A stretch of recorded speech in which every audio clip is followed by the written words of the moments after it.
नमस्कार, मैं हूं सहजयोगी अजय, आपका स्पिरिचुअल होस्ट और आप सभी श्रोतागण का Sahajyoga practical meditation series season 2 के 10वें और आखिरी एपिसोड में निर्मल स्वागत है। जय श्री माता जी। तो दोस्तों आज हम सीजन 2 के इस आखिरी एपिसोड में एक बहुत ही महत्वपूर्ण विषय पर बात करने जा रहे हैं। एक ऐसा विषय जो हमारे ध्यान को और गहरा करने और आंतरिक संतुलन पाने के लिए बहुत ज़रूरी है। आज हम बात करेंगे perfect morning and night meditation routine के बारे में, मतलब सुबह और रात के ध्यान की जो सही प्रक्रिया है उसके बारे में, जैसा कि श्री माताजी निर्मला देवी ने हमें मार्गदर्शन दिया है। अक्सर देखिए, लोग सोचते हैं कि दिन में एक बार थोड़ी देर ध्यान कर लेना बस काफ़ी है। लेकिन जैसे हम अपने शरीर को साफ रखने के लिए रोज सुबह और रात को देखभाल करते हैं, है ना? बिल्कुल बिल्कुल वैसे ही अपने सूक्ष्म तंत्र यानी अपने चक्रों और नाड़ियों को साफ और संतुलित रखने के लिए एक रूटीन बहुत ज़रूरी है। इसे आप अपनी आध्यात्मिक स्वच्छता या स्पिरिचुअल हाइजीन भी कह सकते हैं। तो चलिए शुरुआत करते हैं मॉर्निंग मेडिटेशन से, यानी सुबह के ध्यान से।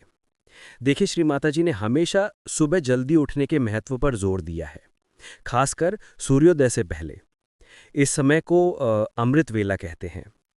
उन्होंने बताया कि इस समय वातावरण में परमात्मा की जो चैतन्य लहरियां हैं वो सबसे ज़्यादा शक्तिशाली होती हैं। ये वही लहरियां हैं जो फूलों को खिलाती हैं, पक्षियों को जगाती हैं।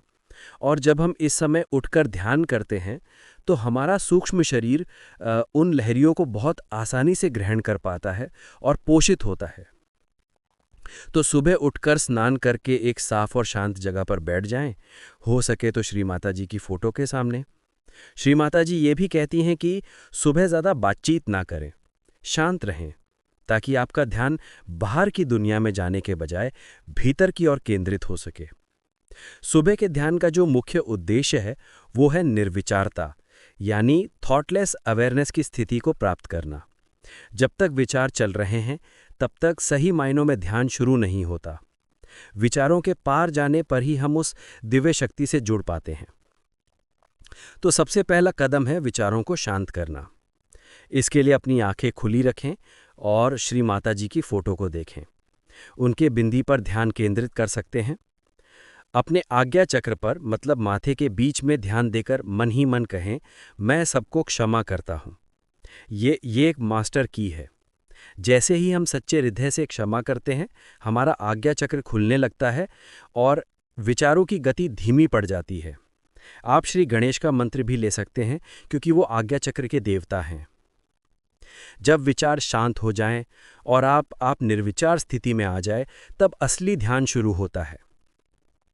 इस स्थिति में बस शांत बैठकर चैतन्य को अनुभव करें। सुबह के समय श्री माता जी कहती हैं कि चक्रों की सफाई के लिए ज्यादा क्रियाएं करने की जरूरत नहीं है। सबसे अच्छा तरीका है समर्पण का। अगर आपको किसी चक्र पर गर्माहट या पकड़ महसूस हो रही है तो बस मन ही मन उसे श्री माता जी को समर्पित कर दें। जैसे अगर आपको दाहिनी नाड़ी पर भारीपन लग रहा है या अहंकार परेशान कर रहा है तो कहें, माँ, मैं अपना ये अहंकार आपको समर्पित करता हूँ। आप देखेंगे कि शुद्ध हृदय से किए गए समर्पण की शक्ति से ही चक्र निर्मल होने लगते हैं। अपना ध्यान अपने हृदय चक्र पर लाएं। अपने दिल में श्री माता जी को स्थापित करें और उनके प्रति प्रेम और श्रद्धा को महसूस करें। हृदय से की गई प्रार्थना तुरंत काम करती है। इस अवस्था में 10 से 15 मिनट शांति से बैठें। ये प्रक्रिया आपको दिन भर के लिए आध्यात्मिक रूप से चार्ज कर देगी और एक सुरक्षा कवच भी प्रदान करेगी। तो ये थी सुबह के ध्यान की प्रक्रिया। अब आते हैं नाइट मेडिटेशन पर, यानी रात के ध्यान पर। रात का ध्यान उतना ही ज़रूरी है जितना सुबह का। दिन भर काम, तनाव, लोगों से मिलना जुलना, इन सब से हमारे सूक्ष्म तंत्र पर नकारात्मकता इकट्ठा हो जाती है, जैसे शरीर पर धूल मिट्टी। और रात का ध्यान इसी धूल को साफ करने के लिए है, ताकि हम एक गहरी और आरामदायक नींद ले सकें। रात के ध्यान का सबसे महत्वपूर्ण हिस्सा है फुट सोकिंग या जल क्रिया। एक टब या बाल्टी में साधारण तापमान का पानी लें और उसमें मुट्ठी भर नमक मिला लें। फिर आराम से कुर्सी पर बैठकर अपने दोनों पैर उस पानी में डाल दें। श्री माता जी की फोटो सामने रखें और अपने दोनों हाथ गोद में खुले रखें। ये क्रिया कम से कम 10 से 15 मिनट करें। नमक वाला पानी हमारे चक्रों और नाड़ियों से सारी गर्मी और नकारात्मकता को सोख लेता है, खासकर हमारी दाहिनी नाड़ी की अतिरिक्त गर्मी को, जो दिन भर की भाग दौड़, प्लानिंग और सोच विचार से आती है। जल तत्व हमारे शरीर के भीतर की सारी अशुद्धियों को अपने अंदर खींच लेता है। फुट सोकिंग करते हुए हम अपने चक्रों की सफाई भी कर सकते हैं। जिस चक्र पर ज़्यादा समस्या महसूस हो उसके लिए मंत्र ले सकते हैं। बाई नाड़ी की समस्याओं के लिए, यानी अतीत की बातों और भावनात्मक रुकावटों के लिए, हम कैंडल ट्रीटमेंट भी कर सकते हैं, लेकिन बहुत सावधानी से। बायां हाथ श्री माता जी की तरफ करके दाहिने हाथ से मोमबत्ती को अपने बाईं ओर के चक्रों पर धीरे धीरे घुमाते हैं। इससे बाईं नाड़ी की जो ठंडक और जकड़न है वो दूर होती है। सोने से पहले सबसे ज़रूरी काम है फिर से सबको क्षमा करना। मन में कहें, मैं उन सभी को क्षमा करता हूँ जिन्होंने मुझे जाने अनजाने में तकलीफ दी, और मैं अपने आप को भी अपनी गलतियों के लिए क्षमा करता हूँ। इससे हमारा आज्ञा चक्र साफ हो जाता है और हमारा मन सोने से पहले पूरी तरह शांत और हल्का हो जाता है। फुट सोकिंग के बाद पैरों को साफ पानी से धोकर पोंछ लें, फिर बैठकर अपनी कुंडलिनी ऊपर उठाएं और बंधन लें। ये बहुत ज़रूरी है।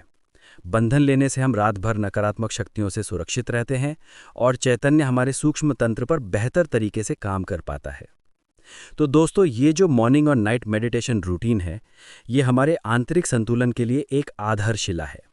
सुबह का ध्यान हमें दिन के लिए तैयार करता है, हमें शांति और आनंद से भरता है, और रात का ध्यान दिन भर की थकान और नकारात्मकता को साफ करके हमें आराम और पोषण देता है।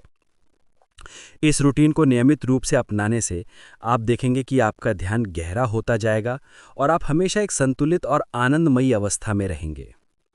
तो आशा है आपको ये एपिसोड और पूरा सीज़न 2 आपको अच्छा लगा होगा और आपको सही जानकारी प्राप्त हुई होगी। अपने विचार और प्रश्न हमें कमेंट्स के ज़रिए बता सकते हैं। अगले एपिसोड में फिर मिलेंगे सीज़न 3 में कुछ नए और इंटरेस्टिंग टॉपिक्स के साथ। तब तक के लिए सभी को जय श्री माता जी।